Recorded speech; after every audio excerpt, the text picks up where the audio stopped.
అక్షయ తృతీయ అష్టైశ్వర్యాల పండుగ, బంగారు పండుగ.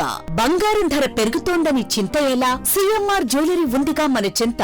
ఇక బంగారం ధర మీ చేతిలో. అక్షయ తృతీయ అడ్వాన్స్ బుకింగ్ ప్రారంభమైంది. అక్షయ తృతీయ సందర్భంగా సిఎంఆర్ జ్యువెలరీలో మీకు నచ్చిన ఆభరణానికి అడ్వాన్స్ పే చేసి అడ్వాన్స్ ఇచ్చిన రోజు ధర లేక డెలివరీ తీసుకునే రోజు ధర, ఏ రోజు తక్కువ ధర ఉంటే ఆ రోజు ధరతో మీరు ఎంపిక చేసుకున్న బంగారు ఆభరణం మీ సొంతం చేసుకోండి. అక్షయ తృతీయ సందర్భంగా బంగారు ఆభరణాల తరుగుపై ఫ్లాట్ 25% భారీ తగ్గింపు. మజూరీ లేదు. డైమండ్ ఆభరణాల డైమండ్ ధరపై క్యారెట్ కు ఫ్లాట్ 15% తగ్గింపు. సిల్వర్ ఆర్టికల్స్ పై తరుగు మజూరీ లేదు. బంగారు ఆభరణాల మార్పిడిపై గ్రాముకు 250 రూపాయలు అధికంగా పొందండి. ఈ ఆఫర్ ఏప్రిల్ 7 నుండి 30 వరకు మాత్రమే. అక్షయ తృతీయ రోజున లక్ష్మీ కాసులు, గోల్డ్ కాయిన్స్ కు ప్రత్యేక కౌంటర్ కలదు. విచ్చేయండి. CMR jewellery, Tulasiram theatre, Kurnool road, Ongole.